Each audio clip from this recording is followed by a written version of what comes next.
Hello friends, हमारे channel एनजेएस study point में आपका स्वागत है। इस वीडियो में हम आपको बताने वाले हैं कि अगर हम ईएमआई देने में चूक गए, लोन डिफ़ाल्टर जो भी हैं यानी ईएमआई नहीं भर रहे हैं, क्या उनके ऊपर बैंक वाले या एनबीएफसी वाले क्रिमिनल केस कर सकते हैं या नहीं। ज़्यादातर लोगों को धमकाया जा रहा है क्रिमिनल केस कर देंगे, 419 और 20 का मुकदमा करेंगे। तो आपसे एक छोटा सा रिक्वेस्ट है कि एक सब्सक्राइब वाला बटन होगा, दबा दीजिएगा। उसके बाद से वीडियो में पूरा वीडियो देखिएगा, क्योंकि आधा अधूरा देखेंगे तो फिर कन्फ्यूजन रहेगा, फिर आप कमेंट करोगे, मुझे भी समझ में नहीं आएगा। वीडियो देख लोगे पूरी बात समझ में आ जाएगी, क्योंकि मैं जो भी बताता हूँ पूरा डिटेल में बताता हूँ। तो आइए चलते हैं हम अपने लक्ष्य की ओर, यानी क्रिमिनल केस के ऊपर। तो देखिए, सबसे पहले हम आपको बताएंगे क्रिमिनल कहते किसे हैं। आप बताइए क्रिमिनल कहते किसे हैं। आपको भी पता होगा कि जो कुछ क्राइम करते हों। मान लीजिए क्रिमिनल, जैसे मैं पैसे लेके जा रहा हूँ या कुछ भी चीज़ लेके जा रहा हूँ, सामने वाले दो लोग आए, मुझे डरा के धमका के जैसे भी हो मेरा सामान लूट लिए, पैसा मेरा लूट लिए, गाड़ी मेरी लूट लिए। उस केस में मैं उन पे क्रिमिनल केस कर सकता हूँ, क्योंकि उन्होंने मेरे साथ क्राइम किया हुआ है। किया है कि नहीं किया है। या तो वो लोग क्या कहें कि हाँ भैया ठीक है, ऐसे ऐसे करो, आपको इतना मिल जाएगा, पता चला वो मेरे खाते से पैसे क्या किए, उड़ा लिए। मुझे कुछ और कह के मेरे साथ कर कुछ और गए, तब मैं उन पे फ्रॉड केस करूँगा, कर सकता हूँ। तो क्रिमिनल और फ्रॉड केस 19-20 तो आप समझ ही गए। अब देखिए, इस लोन पे चलते हैं। आप बताओ, आपने अपनी आईडी पे लोन लिया, बाकायदा वीडियो केवाईसी हुई, अपनी आईडी पैन कार्ड आधार कार्ड लगाए, फ़ोटो लगाए, सेल्फी लगाए, इनके एम्प्लॉय जो हैं उन्होंने देखा, तब वेरीफाई किया, तब हमारे अकाउंट में लोन आया, लोन का पैसा आया। मजबूरन किसी कारण हमारी फाइनेंशियल स्थिति अच्छी नहीं होने के कारण हम ईएमआई देने में चूक गए। कोई जान के तो करता नहीं है, पैसे नहीं हैं इसलिए वो चूक गया। तो इसमें क्राइम शब्द या फ्रॉड कहाँ से आया। क्राइम का तो कोई सवाल ही नहीं है, फ्रॉड तो उसने किया नहीं। तो भैया ये क्राइम केस तो पहली बात सपने में भी नहीं सोच सकते कि हम क्राइम, इनके ऊपर क्रिमिनल केस करेंगे। सपने में भी नहीं होगा क्रिमिनल केस, क्योंकि यहाँ पे क्राइम नहीं हुआ है। फ्रॉड पे चलते हैं। फ्रॉड होता क्या है, जैसे मान लीजिए अगर हम क्या किए, हमने कुछ फर्जी चीज़ को अच्छा दिखा के, या तो आपके नाम की कंपनी है, मैंने इनके फील्ड अफसर को बोला कि भाई ये कंपनी मेरी है, जबकि वो कंपनी मेरी नहीं है। उस फील्ड अफसर को दिखाया ये कंपनी मेरी है, भाई साहब देख लिए और वेरीफाई कर दिया हाँ कंपनी इनकी है, और मैंने बैंक से लोन पास करवा लिया, जितने का भी करवाया हो, और उसका ईएमआई हमने नहीं दिया। उसके बाद से बैंक आया उस कंपनी पे, यानी जिस कंपनी को मैंने दिखाया था कि मेरी है, वहाँ पे गया बैंक वाला और बोला कि भाई ये किसकी है। उन्होंने बताया कि मेरी है, इस नाम के बंदे को मैं जानता ही नहीं हूँ। यानी बैंक को पता चला, कब पता चला, जब हमने लोन भरना बंद कर दिया, तब बैंक को पता चला कि वास्तव में कंपनी दूसरे की है, मैंने एक बैंक के साथ फ्रॉड किया है, यानी दूसरे की कंपनी को अपना दिखा के बैंक से लोन ले लिया। तब बैंक वाला हमारे ऊपर कौन सा केस करेगा, फ्रॉड केस करेगा, 419 और 20 का मुकदमा करेगा। लेकिन यहाँ पे मैंने अपनी आईडी लगाई, अपनी आधार पैन जो भी हो हमने अपना लगाया, आधार जो भी अकाउंट है हमने अपना लगाया, तब इन्होंने पैसे दिए। तो भैया इसमें फ्रॉड कहाँ से आया। आईडी मेरी, सेल्फी मेरी, फ़ोटो मेरी, अकाउंट मेरा, तो भैया फ्रॉड कहाँ से आया। तो इसमें फ्रॉड केस 419-20 कहीं नहीं आती है। बस इनके दो कौड़ी के जो रिकवरी एजेंट होते हैं वही उछलते कूदते हैं कि केस करेंगे। भाई 20,000, 18,000, 12,000 की नौकरी है, उसी में भाई साहब लोग को 300 लोगों से पैसे वसूलने का ठेका मिल जाता है, तो ये लोग 300 लोगों पे केस ही करने चल देते हैं।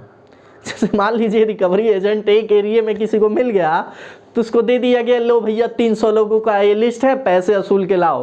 तो भाई साहब 300 लोगों को नोटिस भेज देंगे, मैं तुम्हारे पर 419-20 का मुकदमा करूँगा। भैया अगर मुकदमा में कितने रुपए, 100 रुपए भी अगर खर्च करें तो 300 लोगों पे 100 रुपए जोड़ लीजिए, कितना होगा? 30,000 रुपये। सैलरी कितनी है? 12,000, 15,000, 20,000। अब 30,000 ही केस में लगा देंगे। जीतेंगे भी तो इनको कितना मिलेगा? कमीशन कितना मिलेगा? 12,000 बहुत मिलेगा। पूरा फ़ायदा कंपनी को गया। केस करेंगे कौन? Recovery agent.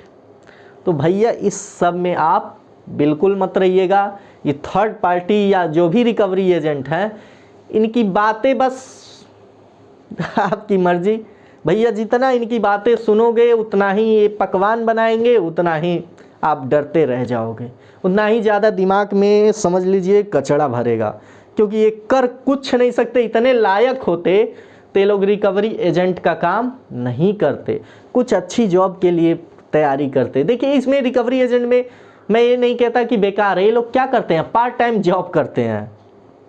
पार्ट टाइम, जैसे कुछ लोग तो परमानेंट हो जाते हैं, 10% लोग पार्ट टाइम करते हैं। भैया दे दिया तो दे दिया, नहीं दिया जाओ तुम्हारा मर्जी, छोड़ देते हैं लोग। लेकिन बाकी लोग वही है। तो इन रिकवरी एजेंट के चक्कर में बिल्कुल मत रहिएगा। यही लोग ज़्यादातर क्रिमिनल केस और 419-20 का मुकदमा करने की धमकी देते हैं, लेकिन वास्तव में ऐसा कुछ होता नहीं है। कई लोग हमसे कहते हैं कि सर मेरे पास थाने से फ़ोन आया था, तो देखिए वो थाने होने से फ़ोन नहीं आता है। इनके जो रिकवरी एजेंट हैं वही डीएम, एसडीएम, एसपी सब कुछ बन के फ़ोन करते हैं कि मैं इस ज़िले से बोल रहा हूँ, आइए ज़िले पे मिलिए, कुछ फ्रॉड किया है क्या, कहीं से लोन लेके भरा नहीं है क्या। ऐसे बात करते हैं, सब सच में हो, लेकिन आप 2 बार उनके ढंग से बात कर लीजिएगा, देखिएगा वो आ जाएंगे अपनी असली औकात पे। अब यहाँ पे कुछ ज़्यादा नहीं कह सकता, लेकिन उन लोग को समझ लीजिए, उन लोग को तुरंत आप पहचान जाओगे। पुलिस को कोई मतलब नहीं है इससे। भैया पुलिस का काम है शांति व्यवस्था कायम रखना, वो कहाँ से चल दिए रिकवरी एजेंट का काम करने, उनको कोई मतलब नहीं है इससे। पुलिस आएगी, कब आएगी? जब कोई बैंक या तो कोई आदमी आपके नाम पे कंप्लेन करे। किस पे कंप्लेन करे? बैंक कब कंप्लेन कर सकती है? तो देखिए कभी कभी ऐसा होता है कि कुछ लोगों का अकाउंट गलत तरीके से यूज कर लिया जाता है। जैसे मान लीजिए कोई आया, आपका user ID password net banking का ले लेते हैं सब, उसके बाद से आपके अकाउंट में कहीं से पैसे चोरी का मंगवाते हैं सब, और वो पैसे कहीं और ट्रांसफ़र कर दिया जाता है। यानी आपके खाता का गलत उपयोग जब किया जाता है नेट बैंकिंग के जरिए, तब जाके आपके ऊपर केस होता है और पुलिस आती है। लेकिन आपने कोई गलत काम तो किया नहीं है, आपका अकाउंट तो दुरुपयोग हुआ नहीं है, तो फिर आपके ऊपर केस कहाँ से होगा? पुलिस क्यों आएगी? कभी नहीं आएगी। जब तक आप वास्तव में कोई फ्रॉड नहीं करोगे तब तक केस नहीं होता है, इतना समझ लीजिए। किसी के खाते से गलत तरीके से पैसे आप मंगवा लोगे तो फंसोगे ही। लेकिन आप इन मान लीजिए एनबीएफसी वाले हैं, तो इनके अकाउंट से हमने पैसे मंगवाए थोड़ी ना है, भाई साहब ने हमारी आईडी लेके लोन दिया हुआ है, अब कारणवश फाइनेंशियल स्थिति सही नहीं है, इसके कारण हम नहीं दे पा रहे हैं, तो इसमें थोड़ी ना केस होगा। लेकिन आप लोग इनका नोटिस देख लोगे, इनके भाई साहब लोग थर्ड पार्टी वाले इसे फ़ोन कर कह देंगे सब हम केस करने जा रहे हैं, ये करने जा रहे हैं, तो भैया जैसे लगता है कि धरती सरक गई आपके पैरों तले, इतना डर जाते हो। भैया देखो, जब भी डर की माहौल बने, सीधा सिंपल 2 दिन के लिए फ़ोन स्विच ऑफ कर दीजिए। जब भी आपको लगे कि हमें डर लग रहा है तो अपना फ़ोन स्विच ऑफ करके 2 दिन रख दीजिए, फिर ऑन कीजिए, कॉल आएगा, फिर 2 दिन के लिए रख दीजिए। उसके बाद देखिएगा लाइफ नॉर्मल हो जाएगी, क्योंकि हमें उसकी आदत पड़ जाएगी। तो आपको डरना बिल्कुल नहीं है, आपने कोई क्राइम नहीं किया है। मैं मना नहीं कर रहा हूँ कि लोन का पैसा नहीं देना चाहिए, देना चाहिए। अगर आपके पास पैसे हो तो 10 का 20 दो, आप 20 का 40 दो, मैं ये कह रहा हूँ। क्यों नहीं देना चाहिए? 100% देना चाहिए, लेकिन सामने वाला फ्रॉड बस ना किया हो आपके साथ, और आपके पास पैसे की कमी ना हो तो जितना मन करे उतना लुटाइए। किसी भी लोन के लिए क्रिमिनल केस नहीं होता है, 419-20 नहीं होता है। अब कुछ लोग हमसे कहते हैं कि सर ईसीएस बाउंस के लिए हो जाएगा, तो देखिए ईसीएस बाउंस के लिए केस नहीं होता है। जो हमारा चेकबुक लिए रहते हैं लोग ना, उसके जरिए ये लोग केस करवाने के लिए लेते हैं। जैसे मान लीजिए ईसीएस के से पहले हमसे चेकबुक 7-8 साइन करवा के लेते हैं ना, ब्लैंक चेक साइन करवा के ले लेते हैं। जब हमारा ईसीएस बाउंस होता है, जैसे मान लीजिए लोन ज़्यादा अमाउंट में है, 2, 3, 4 लाख का है, 4-5 लाख 6 लाख का ऐसे कुछ है, तब वो लोग क्या करेंगे, उस चेक को बैंक में जमा करेंगे, क्योंकि हमने दे दिया उन्हें चेक, बैंक में जमा करेंगे। अब बैंक में बाउंस होगा चेक, तो उसके बाद कहेंगे लोग जाके कोर्ट में कि हाँ इसने एक चेक बुक दिया था और चेक बाउंस हो गया, फ्रॉड केस। भैया केस इतना आसान नहीं होता है, इतना समझ लीजिएगा।